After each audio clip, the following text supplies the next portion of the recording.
कार्यक्रम के पुण्यार्चक हैं स्वर्गीय श्रीमती गयाबाई साहू, महेश साहू, गरिमा साहू, ग्रजेश सरोज साहू, संजीव सिडाना, पूजा साहू, आरती साहू, अनायका साहू, गौरव साहू, सादगी साहू, अद्विका साहू, पुनीत अग्रवाल, रोली साहू, दीपमाला साहू, अनिका सिडाना, श्रीमती शकुन, श्री सुरेश चंद जी जैन, सुपुत्र श्री देवेंद्र, श्रीमती सोनम जैन, श्री अमित, श्रीमती मोनिका जैन, कुमारी गौरिका, पुनर्विका जैन एवं समस्त सपरिवार कुरवाई। फर्म सगुन गारमेंट्स, कुरवाई, मध्य प्रदेश। एक साथ 1000 लोग बैठे हुए हैं, क्या सभी का सम्मान हो रहा है? नहीं हो रहा है। किसका सम्मान हुआ? जिसने त्याग किया है, जिसने दान दिया है, उसको बहुमान मिल रहा है। ये त्याग की महिमा है। जितना जितना तुम त्याग करोगे उतना उतना तुम्हारे अंदर की आसक्ति लुप्त होगी, नष्ट होगी। दान देने से अहंकार कम होता है, आसक्ति घटती है और पुण्य की वृद्धि होती है, यश कीर्ति का उदय बढ़ता है। तुम्हारे पेट जेब में मान लीजिए 100 का नोट है, वो नोट तुम्हारा 100 का क्या है? परिग्रह है, पाप है। और उसी 100 के नोट को जेब से निकाल करके मंदिर की गुल्लक में डाल दिया, पुण्य में बदला और दान में बदला।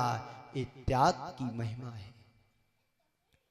जब तक धन को तुम छोड़ करके रखे रहोगे तो परिग्रह है, और परिग्रह को पाप कहा है। वही धन वैभव जब तुम दान के क्षेत्र में, त्याग के क्षेत्र में समर्पित कर देते हो, वही धन तुम्हारा त्याग में बदल करके पुण्य में बदल जाता है। ये महिमा हमारे आचार्यों ने क्यों बतलाई है? क्योंकि कमाने के लिए आप लोगों को प्रेरणा दी है कि धन कमाओ, वैभव कमाओ। एक का वैभव त्याग के साथ है और एक का वैभव परिग्रह के साथ है। दो रूपक हमारे सामने हैं। रावण ने भी वैभव पाया और भरत चक्रवर्ती ने भी वैभव पाया था। रावण ने वैभव पाकर के सोने की लंका बना दी और भरत चक्रवर्ती ने वैभव पाकर के 72 अकृत्रिम चिनालयों को, चैत्यालयों को निर्माण करा दिया। एक का वैभव मोक्ष गति के लिए सहयोगी बना, मोक्ष मार्ग के लिए सहयोगी बना, और एक का वैभव पाकर के नरक गति का वैभव नरक गति के लिए ओर ले गया। बंधुओं, ये धन दौलत किसी के साथ दाने वाली नहीं है। ये वैभव कोई साथ ले जा भी नहीं सकता है, सोच करके भी नहीं ले जा सकता है। हाँ, यदि इस धन वैभव को तुम साथ ले जाना चाहते हो तो दान करना सीखो। दान करना सीखोगे तो तुम्हारे जीवन का कल्याण होगा। तुम्हारा जीवन, तुम जीवन से तर जाओगे और जोड़ करके रखोगे तो एक दिन यहीं पर छोड़ करके जाओगे। तो तय करो कि एक भाग हमें अर्जित संपत्ति का अच्छे कार्यों में लगाना है। जैन समाज एक समृद्धशाली समाज मानी जाती है, उदार मना समाज होती है। वो अपने द्वारा अर्जित संपत्ति का एक भाग क्या, आधा भाग भी परोपकार के, धर्म के क्षेत्र में लगाने के लिए निरंतर सदैव तत्पर रहती है। आप देखते हैं, आज से 25-40 साल पीछे जाइएगा तो कभी कभार तुम्हें सुनने में आ जाता पूरे जीवन काल में कि पंच कल्याणक हो रहा है। आप अपने पिताजी के जीवन को पलट करके देखो, उनसे पूछोगे तो पाओगे कि हमारे जीवन काल में मात्र एक ही पंच कल्याणक हुआ, और आज देखते हैं कि हर वर्ष 10-50 पंच कल्याणक हो जाते हैं, हजारों की संख्या में मूर्ति प्रतिष्ठित हो जाती है। तो धर्म बढ़ा है, धर्म की वृद्धि हुई है। ये सब कैसे? तो आप सबकी दानशीलता, उदारता के कारण सब हुआ है। तो पैसा कमाते समय पाप का अर्जन होता ही होता है। पाप के बिना पैसे का अर्जन नहीं होता है। पैसा कमाने के लिए पाप करना पड़ता है, झूठ भी बोलना पड़ता है, चोरी भी करना पड़ती है, कहीं टैक्स की चोरी करते हैं, कहीं झूठ बोलना पड़ता है, कभी बेईमानी भी करना पड़ती है, इत्यादि हथकंडे अपना करके व्यक्ति पैसा कमाता है। और इतना ही नहीं, पूरे दिन भर पल्लेदारी करना पड़ती है, उठा पटक करना पड़ती है, कंधे को कंधे मिलाकर के माल को ढोते हैं, तब कहीं जाकर के दिन भर में थोड़ा सा 100, 500, 1000 रुपए कमा पाता है। बोलो होता कि नहीं होता ऐसा? दूर मत जाओ। धन को परिग्रह कहा गया है और परिग्रह को पाप कहा गया है, तो इसलिए पाप के प्रक्षालन के लिए भी हमें कुछ करना चाहिए। रोज कमाते हैं, रोज खाते हो, इसमें तो कोई कमी नहीं है। अभी चंदापुर जिनालय मंदिर की समस्त कमेटी ने कितना अच्छा रूप दिखाया। थोड़ा सा इशारा करती उन्होंने सारा मैनेजमेंट संभाल लिया। एक उदाहरण तुम्हारे सामने है, और जहां जहां के लोग आए सब प्रसन्नता कह करके करके गए कि वास्तव में कुरवाई समाज बहुत अच्छी है। एक छोटी सी जगह में इतना अच्छा मैनेजमेंट कैसे हो गया। मुकेश कुमार जी बीना यहां बैठे हैं, उनसे पूछो, उनके पास फोन आते हैं तो कहते बहुत अच्छा कार्यक्रम हुआ। शशांक जी दिल्ली वाले आदि और भी उनके साथी आए थे। दूसरे दिन भैया जी के पास फोन आया शाम के समय, बोले कहाँ हो महाराज जी के पास जा, तो बोलते मैं तो महाराज जी के पास ही बैठा हूं। तो मेरी उन्होंने बात कराई स्पीकर खोल करके, महाराज श्री नमोस्तु, बोलिए कैसे हो? बोले बहुत अच्छा हूं, मुझे बहुत अच्छा लगा, बड़ी प्रसन्नता है कि ये कार्यक्रम आनंद संपन्न और प्रभावना पूर्ण हुआ। हमने कि आपको कैसा लगा? बोले मुझे तो बहुत प्रसन्नता हुई कि एक छोटे सी समाज और जगह में इतना अच्छा कार्यक्रम आपके आशीर्वाद और गुरुवर के आशीर्वाद से आनंद संपन्न हुआ। ये भाव व्यक्ति के क्यों? क्योंकि आपने दान और योगदान दोनों दिया तो कार्य आनंद संपन्न हुआ। तो ये सब समाज दिगंबर जैन समाज कुरवाई धन्यवाद और आशीर्वाद के पात्र हैं। इसी तरह अपनी दानशीलता और उदारता के माध्यम से ये जिनवाणी जन जन तक पहुंचाते रहें और अपनी हृदय की मलिनता को दूर करते रहें। तो मैं कह रहा था कि पाप के प्रक्षालन के लिए भी तो कुछ उपाय होना चाहिए। आप लोग पैसा कमाते हैं तो तुम लोग किसके मोह से पैसा कमाते हो?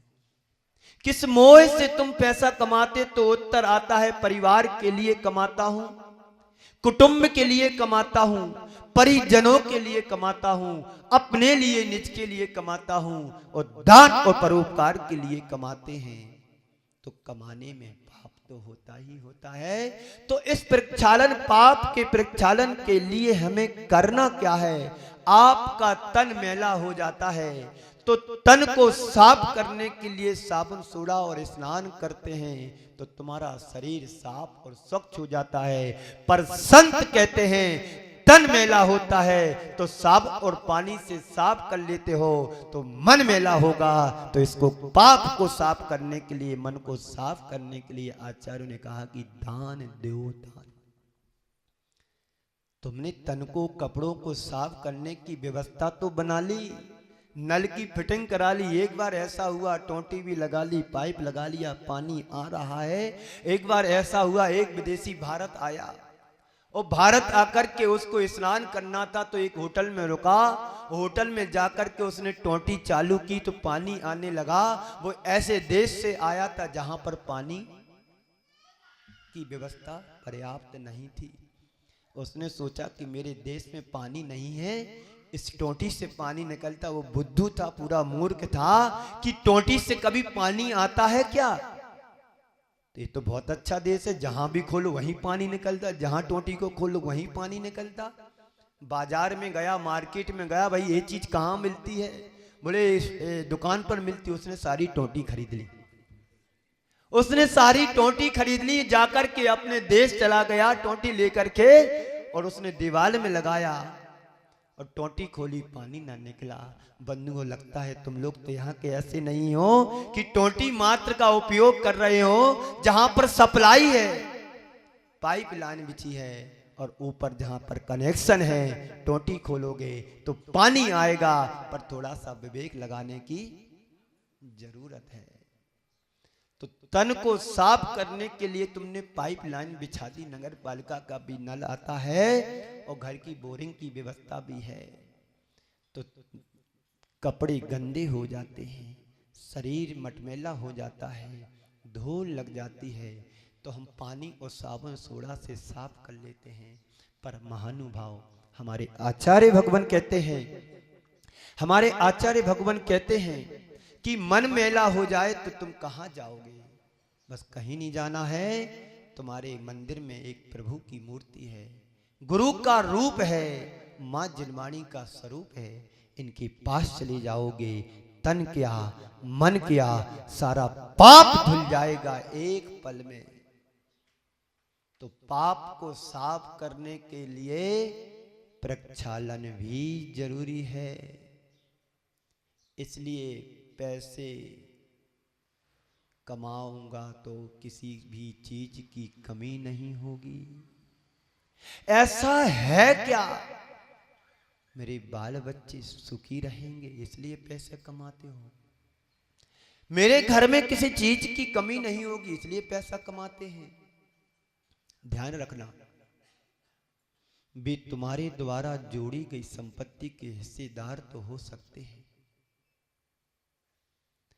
तुम्हारे कुटुंबीजन, परिवारजन, परिजन ये तुम्हारे जोड़ी हुई संपत्ति के हिस्सेदार बन सकते हैं, लेकिन तुम्हारे द्वारा अर्जित संपत्ति के साथ जोड़े गए पाप के भागीदारी नहीं बन सकते। अंगुली माल की कहानी प्रसिद्ध है। एक डाकू था अंगुली माल। ओम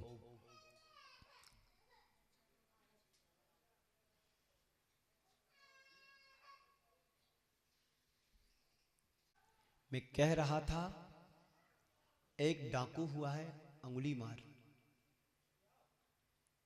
वो राहगीरों को लूट करके और मार करके उनके हाथों की उंगलियों की माला पहनता था। राहगीर से जो भी निकलता उस रास्ते से छेड़ करके लूट पाट करता था, उसका पेशा था ये सब करना, और व्यक्तियों की उंगलियों को काट काट करके गले की माला बना करके पहन। एक बार उसी मार्ग से बुद्ध का निकलना हुआ। बुद्ध ने कहा, बढ़ते चले जा रहे थे, दूर से इसने ललकार लगाई उंगली वाले, ठहरो, तुम कौन हो मेरे इलाके में प्रवेश कर गए जो? तो बुद्ध तो किसी की सुनने वाले नहीं थे, पर उसको शिक्षा देने के लिए आगे बढ़ते गए और उसके पास पहुंच गया। बुद्ध कहा कि जो तुम कृत्य पाप कर रहे हो, इस पाप के भागीदार तुम्हारे साथ और कौन है? ये तो मेरा जन्मों से पेशा चला आ रहा है, लोगों को लूटना और उनको मार करके उंगली माला बना करके गले में पहनना। जाओ, मैं यहीं पर खड़ा हूं। बुद्ध कहते हैं, जिस काम को तुम कृत्य को कर रहे हो, इसमें तुम विशुद्ध पाप कमा रहे हो। बोले, ये तो मैं परिवार के लिए करता हूं। तो बुद्ध कहते हैं, तुम परिवार के लिए कर रहे हो, जाओ पूछ करके आओ कि पैसे का उपभोग मात्र करते हैं कि पाप के भी भागीदारी तुम रहोगे। तुरंत उंगली मार अपने परिजनों के पास जाता है, सबसे कहता है कि तुम इस पैसे का उपभोग करते हो तो क्या पाप के भी तुम भागीदारी रहोगे? सबने एक सुर में कहा कि तुम किसी भी तरह से पैसा कमा के लाओ, परिवार का भरण पोषण होना चाहिए, मुझे इससे कोई मतलब नहीं है, मैं पाप के भागीदारी नहीं हूं। जब ऐसा एक स्वर में परिवार के सभी जन ने कहा, तब उसकी आंखें खुली। वही अंगुली मार एक साधु का भेष बना लेता है। जब वो साधु बनकर के नगर में खाना भोजन के लिए जाता है तो सब लोग उससे डरते हैं, भागते हैं, उसके ऊपर पत्थर फेंकते हैं। वो खाना भोजन कहीं मिलता नहीं है। वापस आता है जंगल, बुद्ध से मिलता है कि गुरुवर मेरी दशा देखो, मेरी हालत देखो। फिर उंगली माल ना रह करके एक साधु का भेष बना लिया और उसने अपना कल्याण कर लिया। तो बंधुओं, तुम लोग भी धंधा करते हो, व्यापार करते हो। व्यापार के द्वारा अर्जित संपत्ति में जो पाप का अर्जन होता है, उस पाप से बचने के लिए हमारे आचार्यों ने, समय आपका हो रहा है, हो गया है, तो व्यापार आदि से अर्जित तुम्हारे द्वारा जोड़ा हुआ धन, इससे जो पाप का अर्जन होता है, इस पाप के प्रक्षालन के लिए हमारे लिए क्या करना है? दान देना है। संत कहते हैं यह संपदा शाश्वत नहीं है। चक्रवर्ती जैसे वैभवशाली व्यक्ति के पास भी उनकी संपदा उनके पास नहीं टिकी। चक्रवर्ती चाहे अपनी संपत्ति के लिए अपने बेटों के नाम कर दें तो भी बेटे उनका उपभोग नहीं कर सकते हैं, क्योंकि चक्रवर्ती का पुण्य चक्रवर्ती के साथ जाता है और उनके परिवार का पुण्य उनके परिवार के साथ रहता है। तो बेटे का पुण्य बेटे के काम आता है और चक्रवर्ती का पुण्य चक्रवर्ती के काम आता है। तो तुम्हारा पुण्य तुम्हारे साथ और तुम्हारे बेटे का पुण्य बेटे के साथ होता है। तो दुनिया में ऐसे बहुत से व्यक्ति हुए हैं जिन्होंने वैभव के शिखर को पाकर के अपने जीवन को ऊंचा उठाया है और जीवन को ही ऊंचा नहीं उठाया है। इस कार्यक्रम के पुण्यार्जक थे स्वर्गीय श्रीमती गयाबाई साहू, महेश साहू, गरिमा साहू, गृजेश सरोज साहू, संजीव सिडाना, पूजा साहू, आरती साहू, अनायका साहू, गौरव साहू, सादगी साहू, अद्विका साहू, पुनीत अग्रवाल, रोली साहू, दीपमाला साहू, अनिका सिडाना, श्रीमती शकुन, श्री सुरेश चंद जी जैन, सुपुत्र श्री देवेंद्र, श्रीमती सोनम जैन, श्री अमित, श्रीमती मोनिका जैन, कुमारी गौरिका, पुनर्विका जैन एवं समस्त सपरिवार कुरवाई। फर्म सगुन गारमेंट्स कुरवाई, मध्य प्रदेश।